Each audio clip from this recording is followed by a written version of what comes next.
Out of Kitco today goes a little something like this. Russia will create a new BRICS precious metals exchange to become a key regulator of price. All right?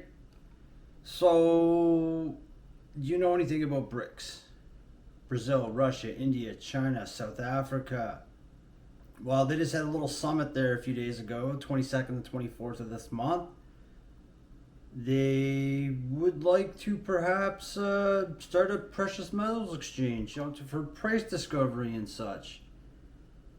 If any of you follow all the other lovely content creators out there who speak about precious metals, well, you'll likely come to the conclusion that perhaps precious metals are the most heavily controlled market on the planet.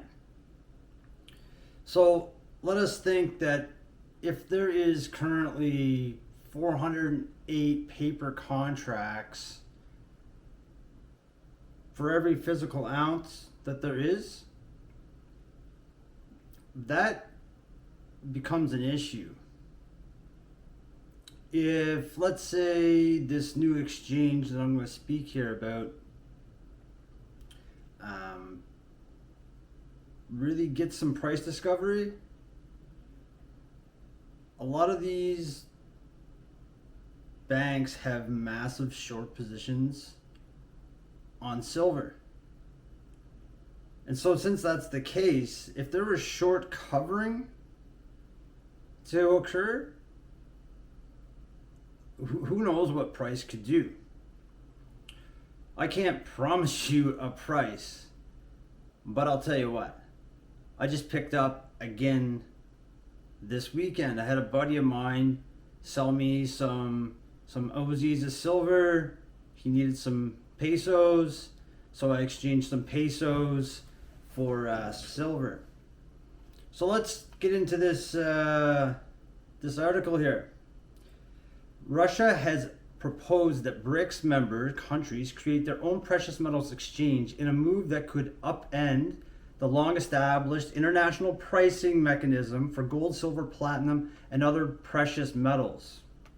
The news comes on the heels of Wednesday's declaration adopted by the leaders of BRICS countries supporting an increase in the exchange of precious metals between members on the basis of a common product quality standards. On Thursday, the finance minister of the Russian Federation made their own official announcement. The creation of a mechanism for trading metals within the BRICS countries will lead to the formation of a fair and equitable competition based on exchange principles, the ministry said in a release according to the Russian news service Oryanda. The mechanism will include the creation of instruments for price indicators for metals, standards for the production and trade of bullion, accreditation of market participants, clearing and auditing within BRICS countries, said Russian Finance Minister Anton Solyanov. And the participating countries will have a reliable way of stable exchange trading within the association. So this sounds like no big deal, right? It's no big deal. I wouldn't worry about this at all. I wouldn't be one bit concerned, right? The finance ministry added that they expected the BRICS precious metals exchange will become a key regulator of price for precious metals. Goldbacked BRICS currency. All right, so this is the next part of the article here. Goldbacked BRICS currency. You guys know anything about that stuff? Allegedly, there's this new gold-backed BRICS currency that could be coming out, perhaps 40% backed in gold. It's going to be known as the unit, from what I understand. Let's examine this a little further. Andy Schectman, right here. You guys know anything about Miles Franklin? Andy Schectman's a pretty smart lad. I don't have any affiliation with him or anything, but let's hear what Andy has to say. Andy Schectman, president and owner of Miles Franklin Precious Metals, told Kitco in a recent interview that this week BRICS summit might hasten a global financial reset that could see gold revalued at 150,000 an ounce, not 150,000 USD an ounce. No big deal. Don't worry about it. Don't buy any gold. You don't want any. It's no good for nothing. According to a white paper, the unit would be pegged 40% to the value of gold and 60% to a basket of BRICS national currencies. It is designed as an apocalyptic currency, addressing the concerns of countries worried about the weaponization of the US dollar. So I'm not even going to go down this rabbit hole. Essentially, the money that we get paid is a weapon. It's deteriorated continuously. You need more of it to survive. They created it out of nothing. And this is why these countries are sick of accepting dollars. The dollars are fictitious, and these nations want an equal and fair trading payment, a settlement payment, something real for real. So let's carry on. Let's call it a quickening, if you will, an acceleration of the de-dollarization movement and into a new system, Sheckman says, that potentially could indeed be backed by gold. What they are talking about is a new system, he added. The most probable outcome is, unless we beat them to the punch, that something happens where it is no longer an incentive to own US dollars or treasuries. So could the US actually just run jump ahead of them and back their dollar by gold? I mean, that's entirely possible. Who knows?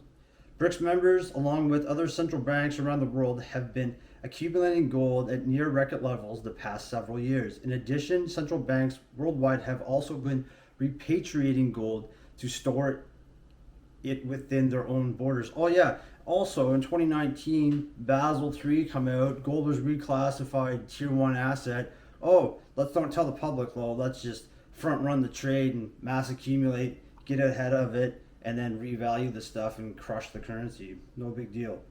A simple Google search will show us central banks bringing their gold back from the Bank of England, and the New York Fed, Germany, Austria,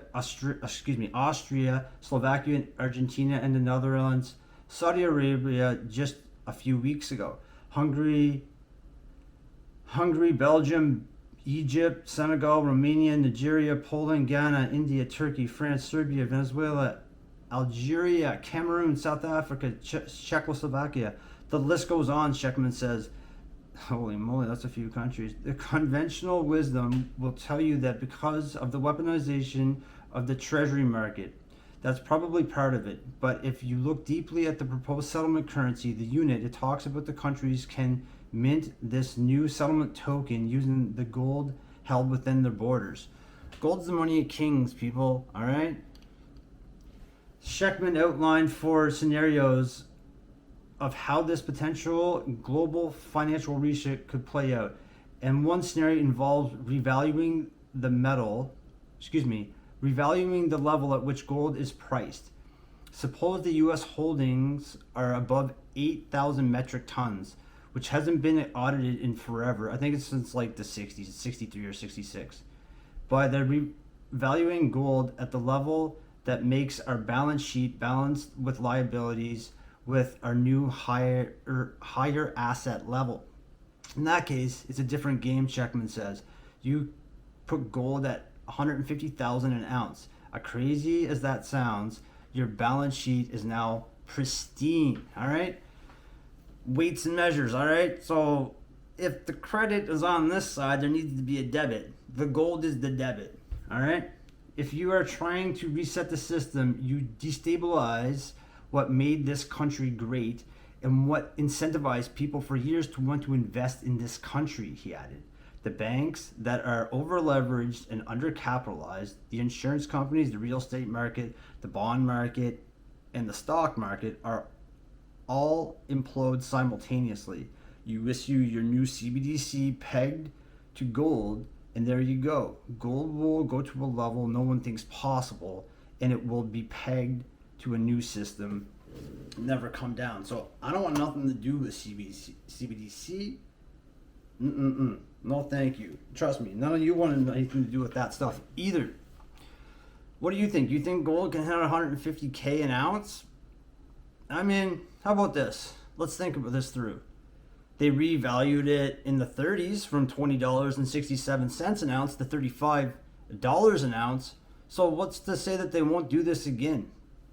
The debts and deficits were wee in comparison to what they are now. So who knows? I really don't matter to me how high it goes. It's inevitable that it will go much higher. It's clear to me that the BRICS nations are sick and tired of accepting US dollars, which are just created out of nothing, backed by nothing. So, yeah, essentially, I think that the BRICS nations are going to light a fire underneath the paper shorts rear ends, and we're going to get some price discovery. How high metals will go, it doesn't really matter, I guess. It just is inevitable, I believe, at this point. It's unfortunate that people just think that they're pet rocks and they're no good for nothing and they shouldn't own any. You should just save dollars for those people. For those of you that want to escape CBDC or just preserve what you've worked your tails off to get,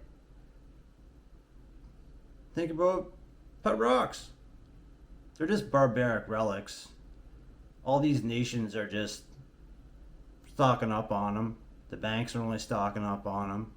But the plebs, the common folk, the you and I's, well, we're not supposed to own any, and we're not really, those kind of people. Look, this is freedom. This is the only way that we have out at this point. You stay in dollars, which are weaponized against you. You get crushed.